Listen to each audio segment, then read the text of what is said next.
Hello, my name is Danny Saez. My father was a missionary from Chile to Ecuador. He served there for about 12 years and then he was called into the ministry. A lot of my childhood memories are us going to visit indigenous churches in the Andes Mountains. One of the things that I remember about my father was that he always wanted to spend time with me. He would find just about an excuse to spend time with me. And if I had an interest in fishing, he would go fishing with me. And he would get going even though he didn't know anything about fishing. He would devote time for that. If it was soccer, if it was basketball or volleyball, he got into it just because I was into it. And so the memory I have of him is that incessant desire to just spend time with me. And so I always knew that my dad loved me so much and that he would do anything for me.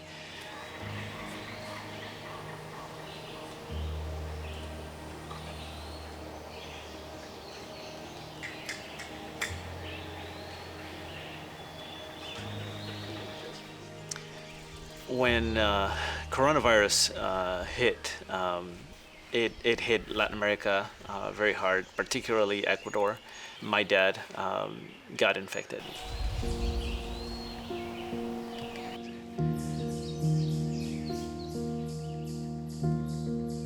Being over here in the United States, the amount of stress and the inability to do anything about it, the not being able to help or control any of the outcome of this time was so difficult. And so during that time, we our counseling pastor Stephen Ganchow got in touch with us to see how we were doing, and he advised us to get out of the house and just go on a walk. We usually come here to the woods maybe once or twice a week, but during those 2 weeks we would come here almost every day, and it was such an incredible time of just being able to pray and talk.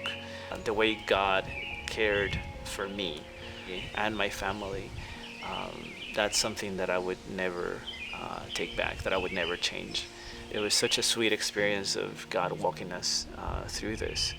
However, one Wednesday at 8 p.m., we got a phone call from my sister telling me that my dad had died.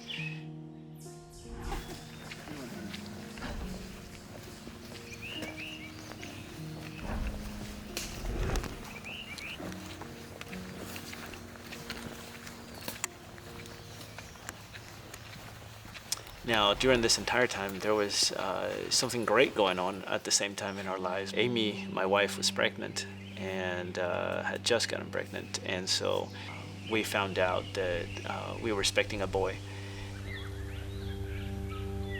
When we found out, we just looked up to heaven and we were just saying, "Thank you, Lord.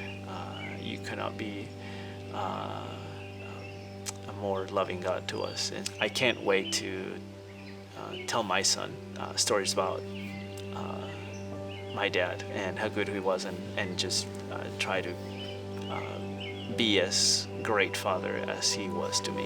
And so I can't wait to tell my son all the stories about his grandpa and who he was, and just be as great father as he was to me.